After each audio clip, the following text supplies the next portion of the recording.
Good morning.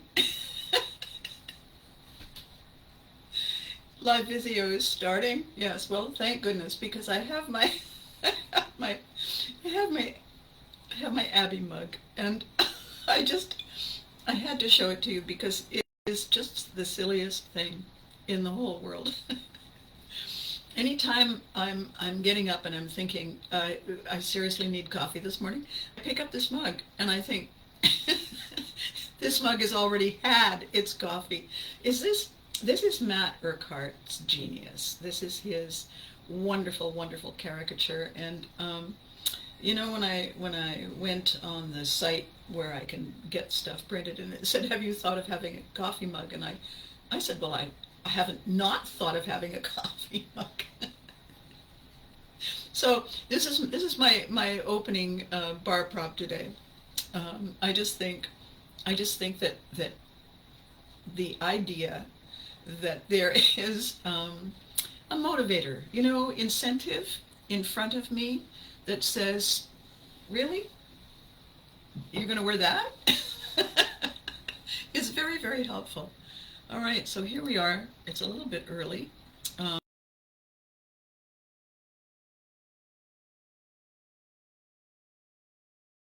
Over here to the other screen. Nobody else has actually joined us yet.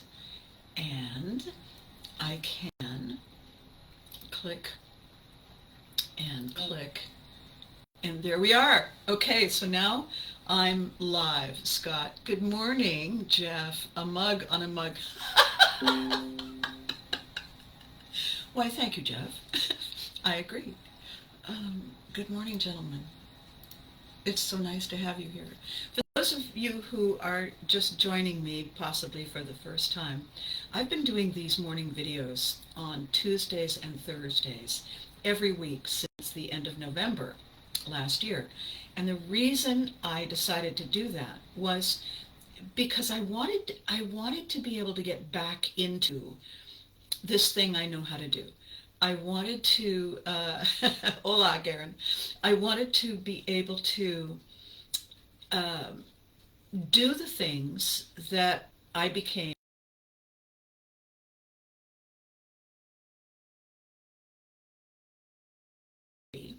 is to practice on a regular basis. And so I had let it lapse. And I think that the opportunity to do that, to consciously make the decision to do that, is something that we sort of put aside. We put aside and we say, I'll talk about that, I'll think about that later, but right now I need to do this. And the most interesting thing happened yesterday, and I was kind of set to talk a little bit differently about the amazing things that happened at Cape last weekend, the Cornwall and Area Pop event, hosted by Carol and Randy Sauvé. It was my first live fan event since September last year, when we did Fanaticon 2. And so you kind of wonder. You kind of wonder if you're going to be okay. You kind of wonder if people are going to come, if people are interested in, well, good morning, Miss Jessie. What you don't really know if people are in the frame of mind. Good morning, Steve. To have fun. When we're overwhelmed. Good morning, Phil. Look at this. Everybody is all up and keen and early, and how awesome is that? It's so exciting. So here's what happened yesterday. I belong to a couple of groups on Facebook that focus on some of the work that I did. We're living in the 80s, and I love those people. They're just amazing. I just love Ames, and I love Smash, Ventura.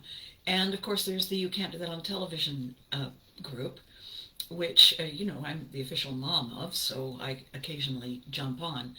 And yesterday, everyone seemed to be talking about how old everyone was.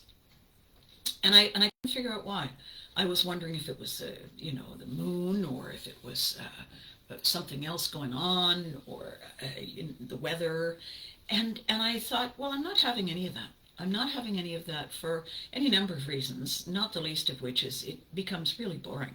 It comes really, so, long ago, and everybody's old now, and, all the kids that we really love, now they have kids, and this person is old, and that person was going to be 100 in a minute. I say to myself, okay, that's a good time. Not. So I did the understated Viking thing, and I posted a picture of me looking fairly chipper, and I said, "There, dears, there." And I want to talk about who we choose to be, and I want to do it for a very important reason, and I want to begin with this amazing conversation I had with one of the vendors in Cornwall on the weekend. I spoke to him twice. On the Friday when we were loading in and giving ourselves, gosh, a hernia, and it's not even my birthday, loading in all the heavy stuff and wondering why we brought it. And then I saw him again when we were loading out on Sunday. And I asked him how he was. How's it going? And he said, aside from the pain, I'm kind of standing in two camps. I really hope this goes well. I really hope everybody's up for it. And of course, from a business perspective, you bring all your stuff and you set up a booth and, you're there to do what you do for a living. At the same time, we're all in show business. Our business is the show. And we want people coming to the event in a mood to have a great time. We want people to be up for the game, and because that changes everything. Back in the day when I used to do stand-up comedy, oh, did I ever tell you that I was dropped on my head as a child? The hardest thing to do in any live show is the early show on Friday. The reason it's difficult is the people who got there had to rush, and they had to rush from work, and quite often only one of the two or one of the four really wanted to go and is really keen, and the others are all exhausted and reluctant and tired, and they just really wanted to do something else for the first hour after work, but oh no, we had to drive and we had to this and find parking. And so when you walk out on stage and say, "Hey, everybody," and there's all these grumpy faces, there's all these grumpy bears with their arms folded, and there's this very strong desire that sort of washes over it, me anyway. You walk out and you see all these sitting there. You want to say, "And thanks and good night," and walk off, because it's going to be an uphill slog to get there, because you see what we have to do. They're this. So the first thing we have to do is get rid of that thing on their face. And then we have to get them to unfold their arms and relax their shoulders, breathe, and then do this. And that's a curve. That is a big curve. That is a big, long, slow inside curve. You know those inside curves on the highway when you think, "Dear God in heaven, I'm going to end up going where I came from." That's what it feels like sometimes for an early show on a Friday. And so you really have to, you can't overdo it. You can't come on like gangbusters, desperate to get them happy. You have to kind of ease them into it. You have to ease them in, because the harder you push, the harder they resist, right? So when we were talking, he said, I'm kind of out of practice. I don't know if I still have it. And I said, "Oh, of course you do. And your stuff looks amazing." And so then we, parted ways. And then busy for the full Saturday and the full Sunday. So I never really saw him again until we were loading out. And as we loaded out, I said, "So, how'd it go?" And now, mind you, when I said, "So, how did it go?" I didn't actually say that way. I was in agony from my knees to the floor, and I had lost my voice. I mean, I'm still a bit scratchy. I'm still a little bit 12-year-old kid with his voice changing kind of thing. But it was much worse. It was much worse, and I was hobbling like aliens had substituted my knees and my feet. And I said, so, how was it? And he said, oh gosh, I'm tired. And I said, oh yeah, I need to order new knees aside from that. And he said, it's funny. A shift happened sort of late morning, early afternoon on Saturday. It was a slow shift, and but I could feel it. I could feel the mood. And then on Sunday, the shift was still there. And I said, you're right. You're right now that I think of it. Saturday was a slow open. And he said, yeah, it was. And then he said, the thing is, for him, this is him talking, he said, it was a slow open for me too. And it wasn't because I wasn't ready, and it wasn't because I didn't get a decent night's sleep. I mean, I was here. It was a slow open for me because I just wasn't sure. And I said, yeah. And then, he said, and then it's like falling off a bicycle. Oh yeah, this is why I do this. Absolutely. And the slow open phrase, I thought, that sneaks up and we don't see it. We have to pay attention to that. We have to give ourselves permission. I know I say that a lot. However, we have to give ourselves permission to say quietly, how you doing? How are you? How is it going? Everything all right? We need to do a gut check. And I think we probably need to do it every day. I have a beautiful friend who has this amazing mentoring program, Authentic Living. Her name is Mandy Morris. And she's a sweet, lovely, intelligent woman who decided at some point in her late 20s, early 30s, that the life she was choosing pretty much sucked. And she didn't want to do that anymore. There was nothing redeeming about it. And part of her daily ritual since making that shift, and she's now been in the business for, it's hard to tell, I'm thinking maybe 10 years. Part of her daily ritual is to do a gut check, a personal check every morning. She does a how you doing. She does, and she does it in the mirror. She looks in the mirror and straight into her own eyes and says, good morning, how are you? And she looks into her own eyes. Gives herself that. And I don't think we do that. I know sometimes when I get up and I look in the mirror and I look in the mirror and I go, oh, how did I sleep that way? Or sometimes then I look in the mirror and I think, hey, not bad. All right then. I don't consciously ask though. And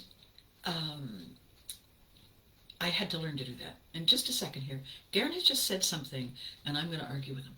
When we were younger, we didn't care about ages. We did, I disagree, my lovely man. We all wanted to be older. We wanted to be the big kids. We wanted to be powerful. We wanted to have our freedom. And we didn't like being told that it was bedtime. We did care about age. We just don't remember it. We think we wanted to be older. And then we got older and we thought, oh, wait a minute. Good morning, Lyle. So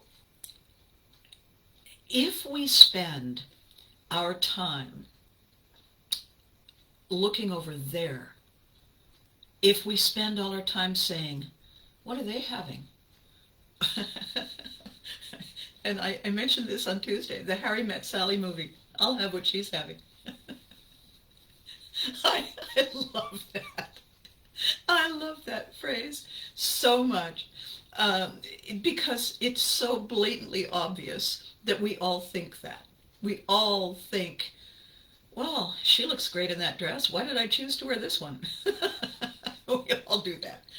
So here's what I think is a great idea, is that we take that 2 seconds when we first see the mirror, and we can slide into it sideways, we can ease into it carefully, but we need to look at ourselves in the eyes and say, how you doing? How you doing? We need to do that. We need to take the deep breath in. I got this. And the reason we need to do that, I think, every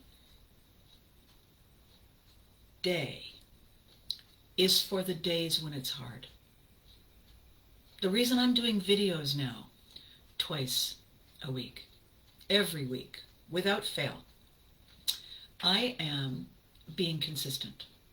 I am setting up a conversation that you can rely on as happening. Oh, it's Tuesday. I wonder if Abby's doing her, oh yeah, there it is. Ah, she's early. I wonder if she's going to go long. Of course she's going to go long. We need certainty in our lives. We need balance in our lives. We need anchors in our lives. We need focus in our lives. And we need intention. And if we choose an intention that is negative, that is wistful, totally useless fact, I'll have what she's having line in that movie was from the director's mother. I know, right? And she nailed it, Jeff. She nailed it. We need to give ourselves some little anchor moments, our little benchmarks that tell us we're good. This is my routine. I used to when I was teaching improv, and yes, and by the way, teaching improv to insanely fabulous improv high school actors who are a little like sociopathic fireflies. Never turn your back. Never turn your back. One of the things that I would say to them is you need to check in with you.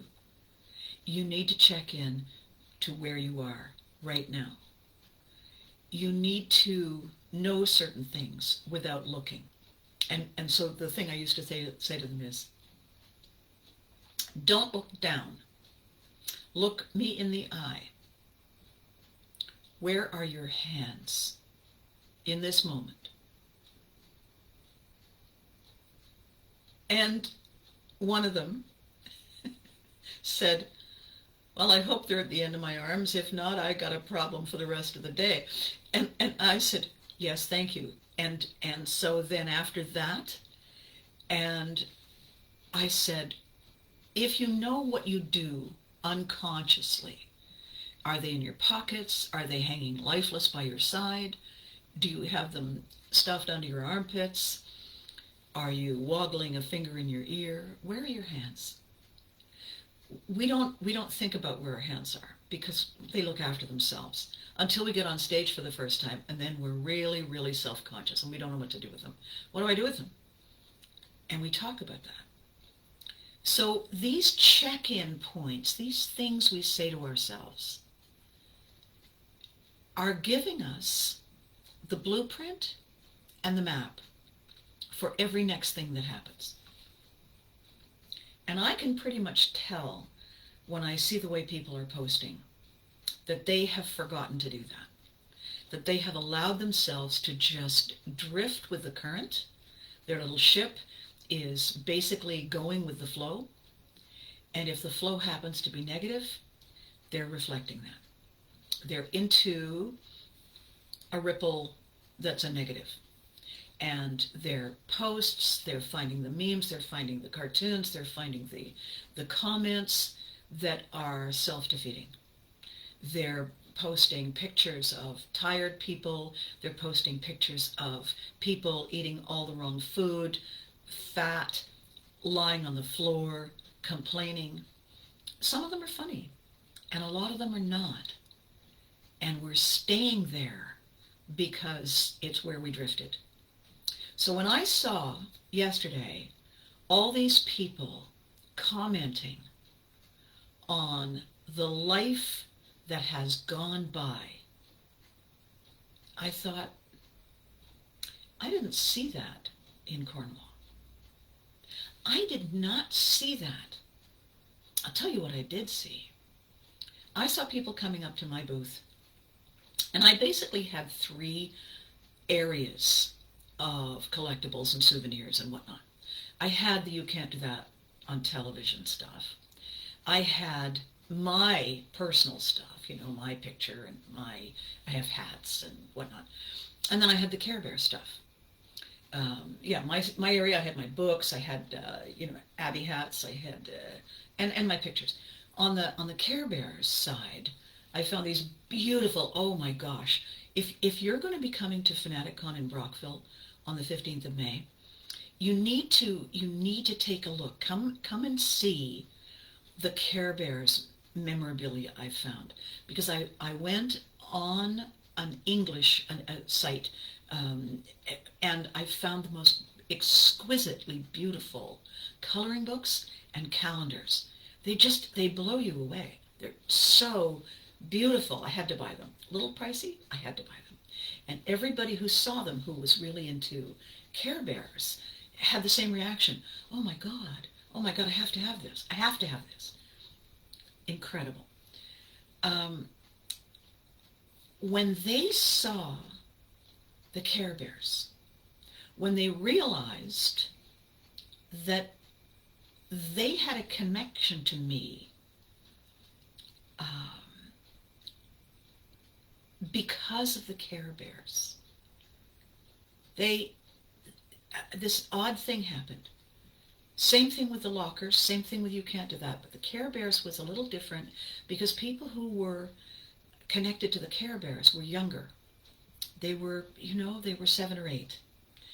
You Can't Do That, closer to 10. And when they saw the Care Bears, oh my gosh, you have Care Bear stuff. And I would say, in the beginning, there were only 6 bears, and I was the voice of 3 of them. No way. Yes. This is who I was. And I would pick up this picture I have of the 3 bears and say, these are me. So there was one woman who said, the first movie, I fell in love with 3 of those bears. And I have always, for the rest of every day, loved those 3 bears. And I said, oh my gosh, which ones? And she said, Wish Bear, and Love a Lot, and Friend Bear. And I said, honey, those are my bears. And she just stopped moving. She said, really? And I said, close your eyes, close your eyes. And I did the 3 voices. And when she opened her eyes, she started to cry. And I said, oh, honey, I didn't mean to make... She said, you have no idea. I have the bears. I hang on to them when I'm not having a good day. And, oh my God, you're right here. You're right here. I waited my whole life, and you're right here. I said, yes, I am. And I said, I'm always here. And she said, oh. So then I said, and I'm sorry, it's making me tear because I'm such a softie for that. I said, who you believe in, who makes you feel amazing, is always with you. Always. If it's become part of you, it's always part of you. And this is why yesterday, when I was seeing these people basically saying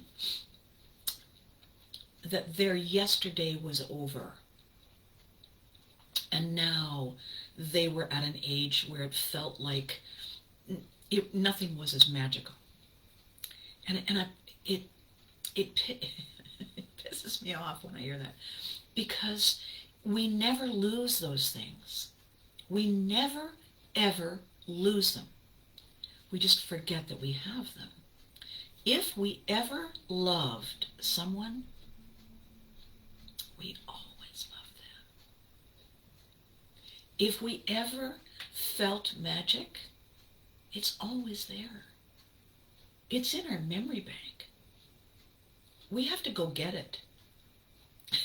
At the very least, we have to go to the ATM and take some of it out. We have to make the effort. We have to step up to withdraw some of that we have in our account, building interest, very small amounts of interest these days, but we have access to it. It doesn't come to us. We have to go get it. And it's there. And for that woman, she and her husband came back a couple of times. and quite a few, Jessie was just saying, people were coming back. Is it okay if I come back? The reason they were coming back, it wasn't that all the other booths were closed or they didn't have great stuff. It was because I was doing the voices of their characters. And when they came over to the lockers, I was saying, you need to go around and come through. And oh, by the way, we're a feather boa, and we're going to do a whole thing, And they wanted to come back and I guess probably figure out how great or funny or magical that felt was real. and it was. And they'd walk away again thinking, oh, okay, that's real. And the energy that you could see in them, they walked a little taller. They were grinning. And when they'd walk by later, and they'd catch my eye and wave, and I'd wave back, and I'd say, hi, dear, are you having fun? And are you channeling your Care Bear? They were grinning. When I met the people who had been at the after party on Saturday night, who were dancing up a storm and hobbling around a little bit on Sunday, and I said, good party. And they were saying, oh yeah, I still got the moves. We need to remember that we are. The phrase we were is incorrect. There's a part of us that still is in grade 9. There's a part of us who still can't find our locker. There's a part of us who is always late at the bell. I don't know if you ever did this. This happened to me all the time. I don't know why. I would be late running, and I would be close to the lockers, and I would clunk my funny bone on a lock.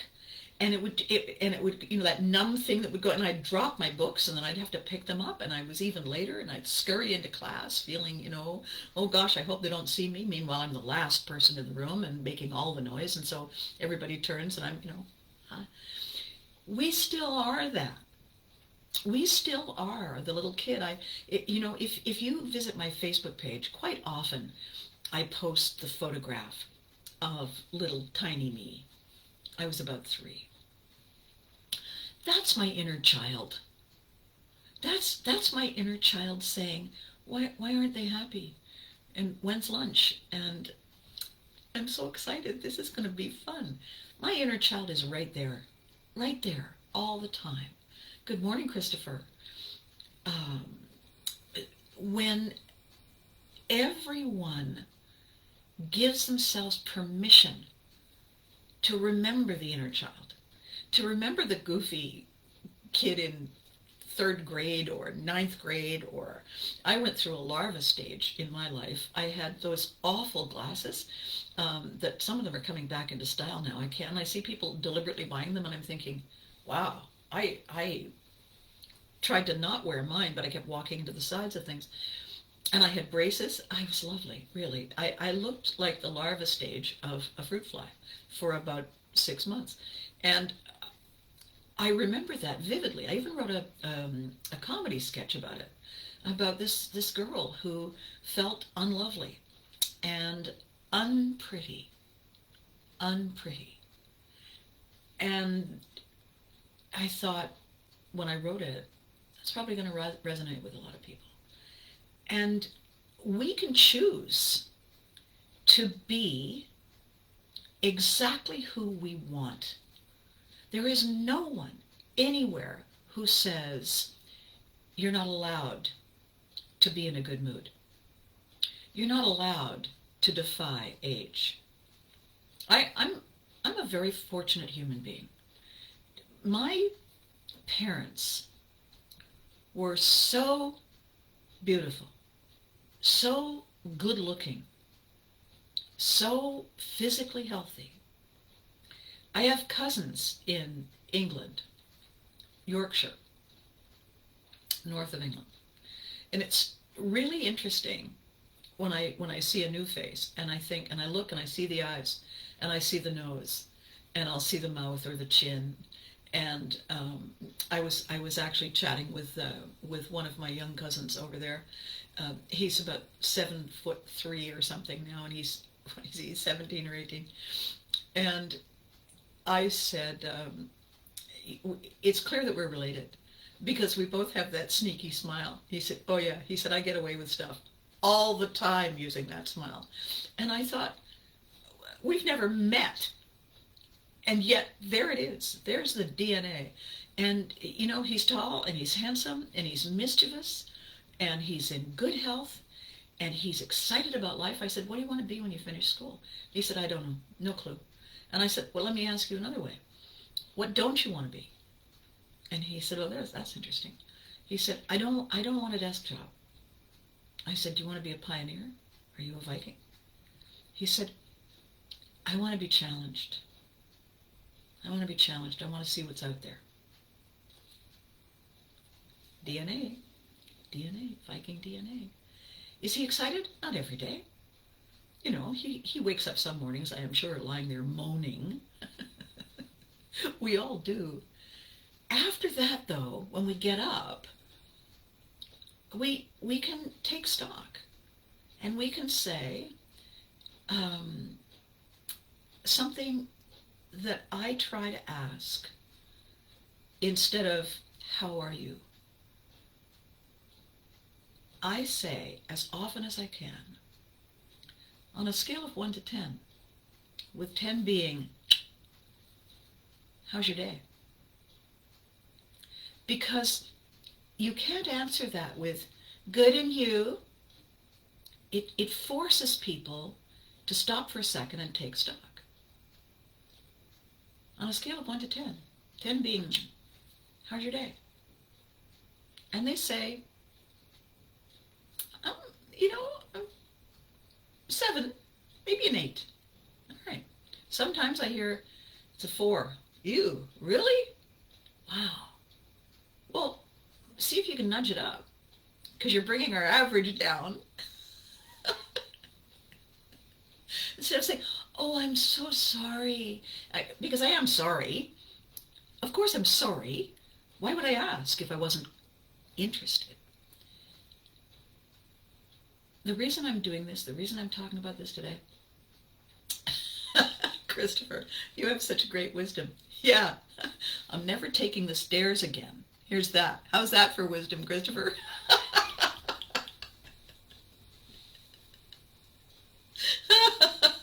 Poor Chris. We have permission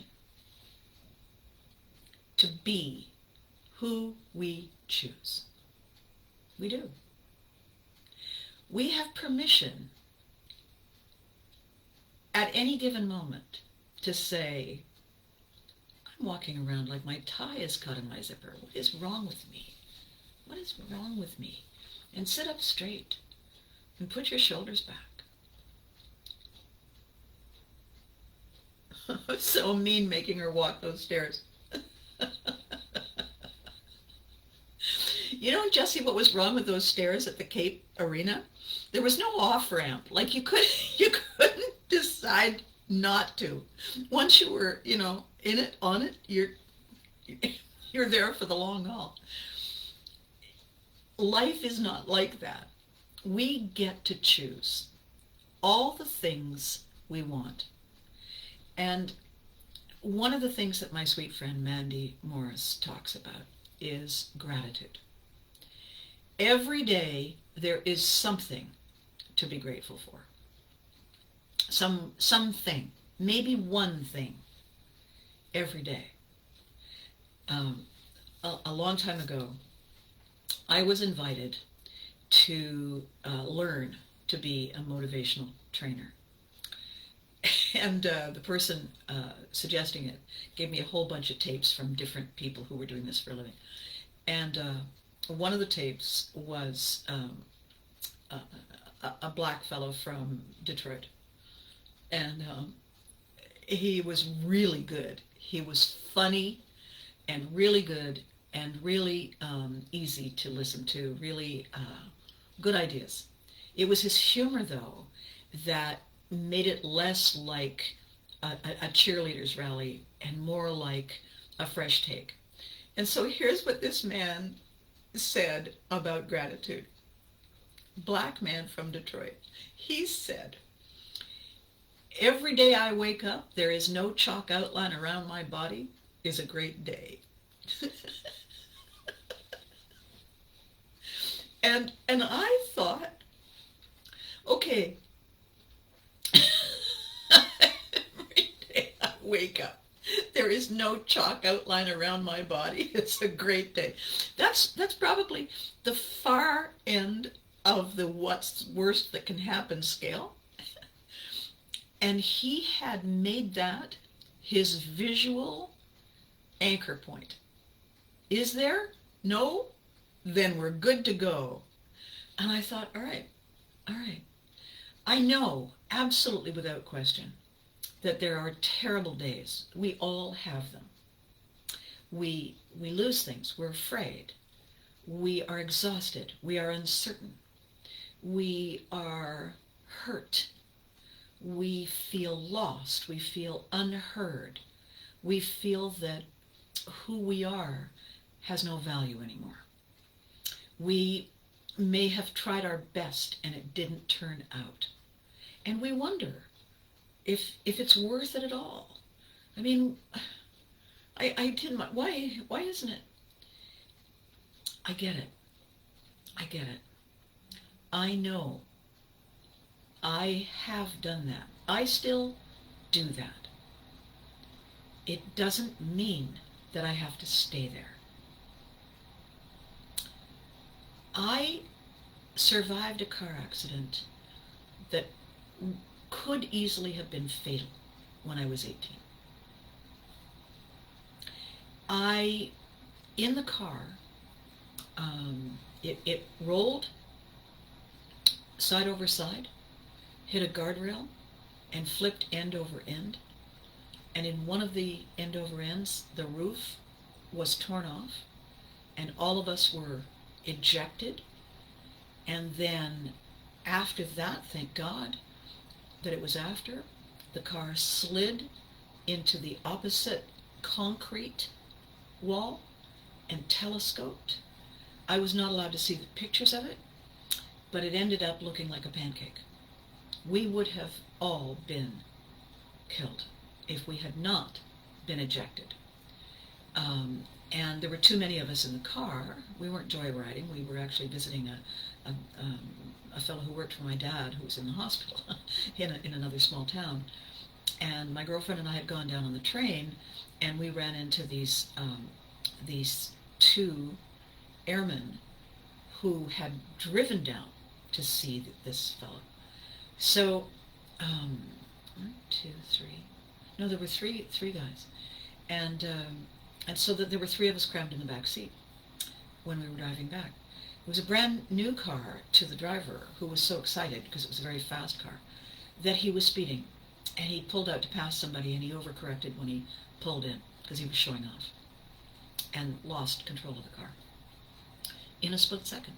And when the car did its first flip, I was sitting behind the driver, and I hit my head against the window, and I lost consciousness, but I hit it with massive force, and the whole left side of my face was completely smushed. I didn't break any bones, thank God. I didn't lose any teeth, and I didn't lose an eye. I didn't lose my sight. But my face was a mess. Nothing on the other side, nothing on my right side. In the hospital, essentially what I was told later by people who came to visit us, and we weren't allowed to see mirrors, I was told that it was like a line down my nose, straight down my face, and the left side looked like a deflated football, and the right side looked like me. So, do you know what's interesting about the left side of my face? There are no scars. I don't know what kind of salve they used. I don't know what kind of, I know there's a lot of vitamin E. I don't know what happened, but I don't carry a scar on my face. I hit my head before I was even able to realize that there was something terrible happening. I don't have a trauma scar inside from what was going on. 1 minute I was saying, we're going too fast, and the next minute I was awake on a gurney in a hospital corridor. And I spent 5 weeks in the hospital, lying on this side, so that this side would heal. There's no reason I'm here except to annoy everybody. Should I be less than grateful that I'm here? I think of every day as a bonus day. I have no idea how many bonus days I get. So when somebody says, must be nice, when somebody says, well, it's different for you, you're ageless. Really? Well, what if I chose to be ageless? What if I said, I'm going to smile a lot? I would rather have smile lines than lines. I would rather have laugh lines than a big worry thing in the middle of my forehead. Why? Because every day is a bonus day. Every day it's my birthday. Every day there's going to be a pony, because I'm still here. Because I'm still here. That's incredible luck. Is it luck? I have no idea. I have no idea what it is, and I'm here. On the other side of that, I'm an only child. I had two parents. When I was 22, my dad committed suicide.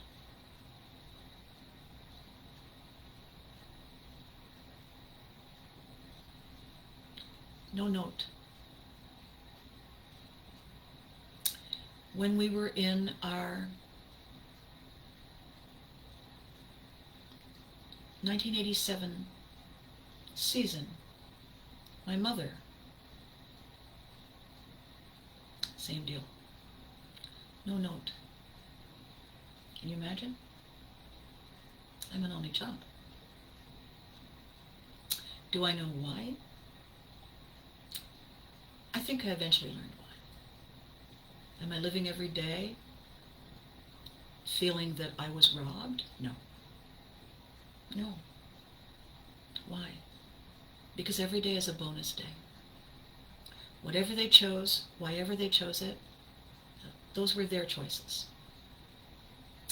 They were beautiful, smart, funny, talented, gifted, and broken. Broken in ways that we are all broken differently than the way I'm broken. And that was their decision, not mine. Do I understand how people feel going through grief? Yes. Can I sympathize? Oh, yes. Do I miss my parents? Sure. Sure. It's a long time ago. It's not a long time. Can I hear their voices? Yes, sure. Can I remember the things they did? Clearly, like it was yesterday. Do I sometimes open my mouth and hear myself echoing them? Of course I do. And I think, oh, geez, I just sounded like my father. What the hell am I doing? I am choosing to be the grateful, positive, how you doing version of me. Why? Because it feels amazing. It feels amazing. Am I going to put on an outfit that makes me look fat? Oh, absolutely. Sure I am. And short. No, I am going to say, this looks amazing, and that I'm going to burn. In one of the earlier videos, I was talking about people saying, it's not that bad. Oh, it's not that bad. You are enough. You are good enough. I don't want to be good enough. I want to be frickin' amazing. I want to cause the utmost damned astonishment. I want people to say, have you met Abby Haggard? Oh, first of all, brace yourself, and second, you need to meet Abby Haggard. I want that. Why? Because I want to create the ripple effect that I have been given permission to generate. I've been given this time to do it. And the other thing I want to say about the experience at Cape was this. There were people doing random, sweet, generous acts of kindness that completely changed other people's days. Small. You know, they didn't give the shirt off their back. Carol Sauvé gave me a throat lozenge that had eucalyptus in it. Because I was sounding, you know, like a duck. And she said, oh my God, does it hurt? And I said, no. And she said, here, try this. Thank you. She didn't have to do that, but she did it. Why? Because her voice hurt too. And she knew what it felt like. And she was keen that I was going to have a great day. So was she one of my leveraging tools? Absolutely. When we laughed, when I was hobbling toward her and she was hobbling toward me, and we both saw that we were, you know, hobbling along, laughing, leaning up against stuff. Why? Well, because what else were you going to do? Complain? Who are you going to complain to? You're the idiot who walked around on a concrete floor for 2.5 days. So my message today, especially to those people who are saying, all the kids on the show, they're old now. And you know how old Les Lai would be? Oh my God, he'd be close to 100. The numbers aren't the point. It's the value that's the point. I was behind and alive. Thank you for doing this for us. When I was young, my goal was to be cannon fodder. When I was young, my goal was to be cannon fodder? Garen? When we're young, sometimes we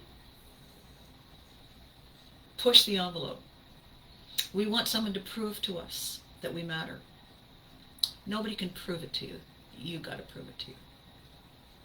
And on the other side of the coin, before I go and I know, oh look, I'm long today. The other side of the coin, we can't change it for other people. If they're deliberately going to be sad, if they're deliberately going to be walking around with their tie in their zipper, they've chosen it. They've chosen it. I was telling somebody not that long ago that I've had this interesting trajectory. I meet people who say,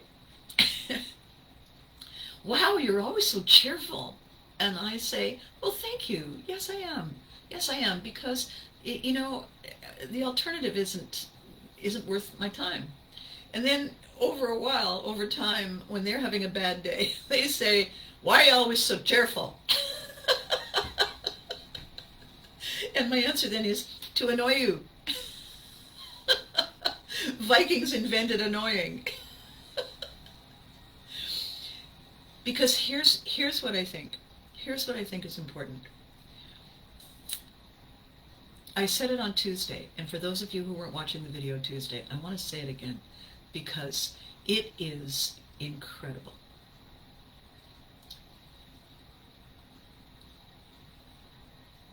Cape in Cornwall.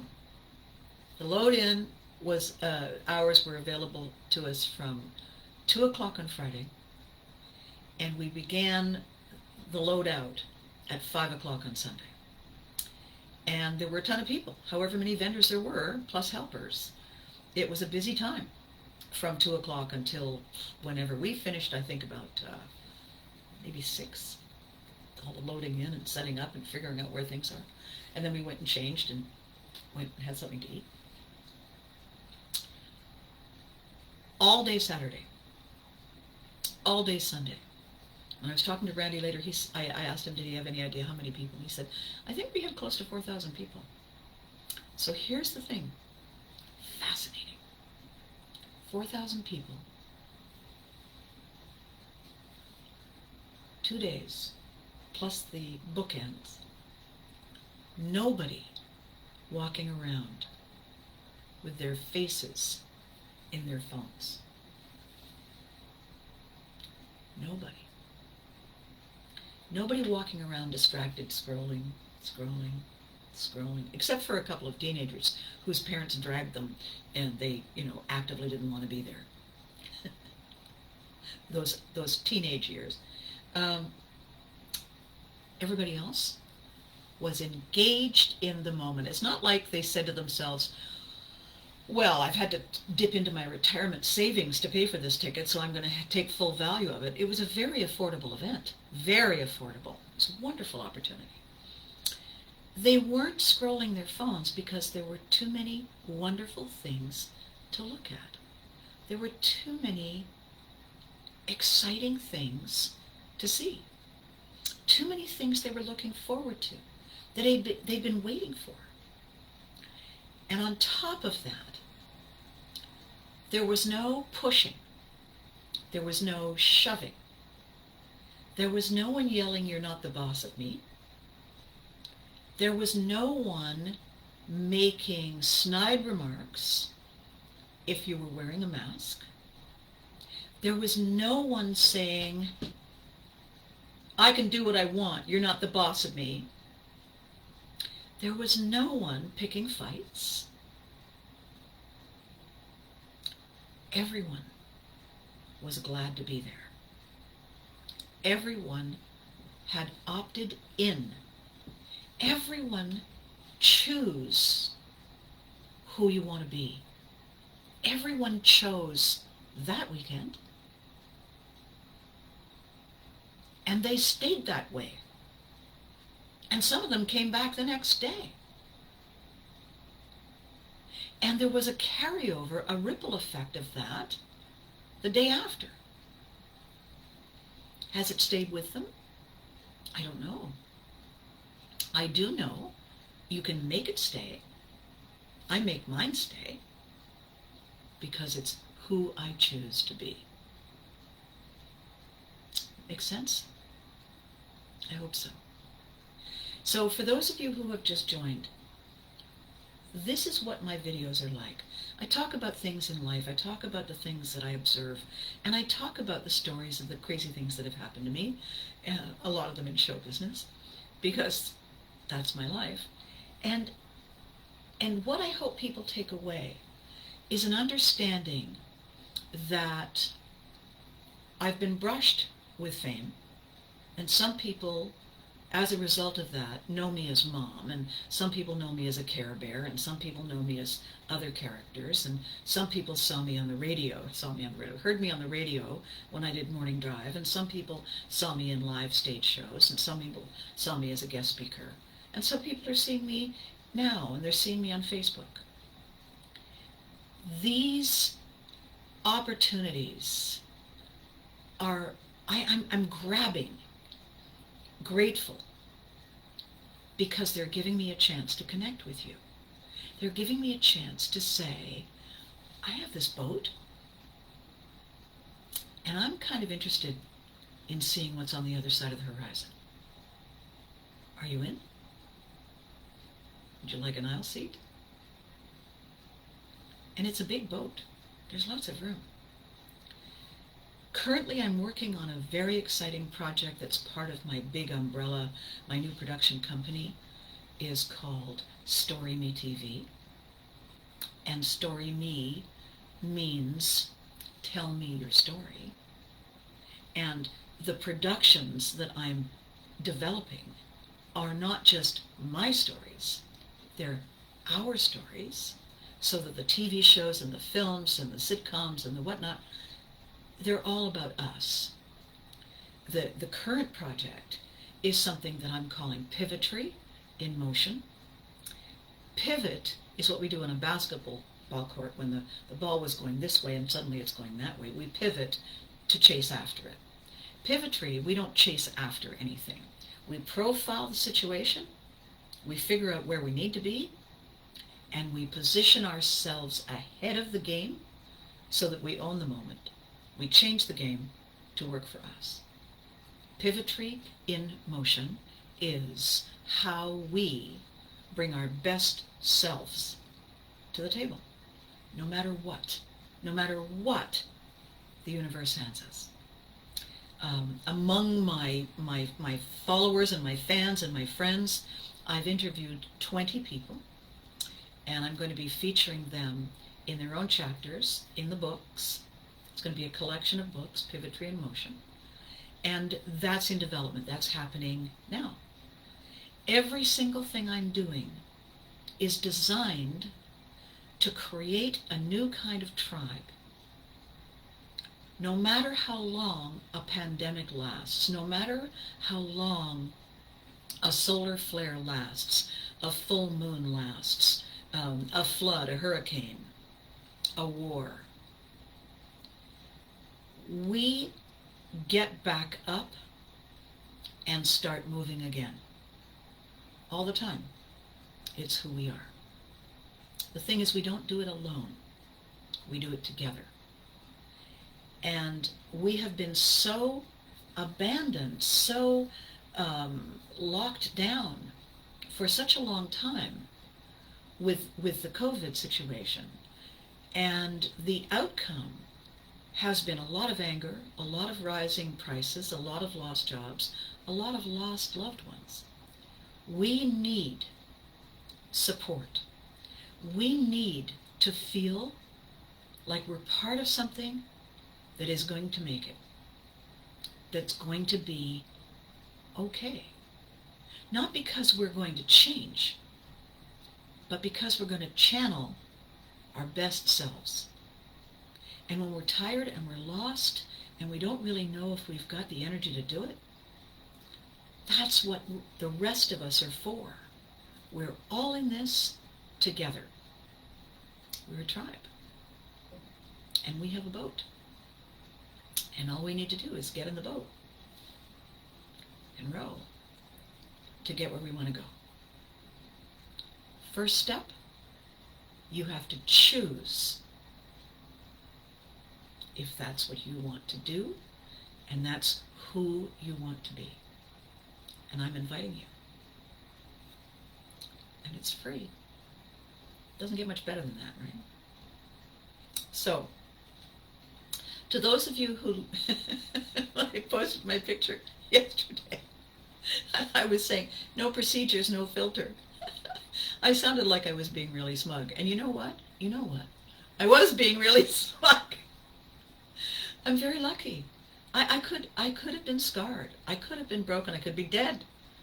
I could be depressed. I could have all kinds of issues.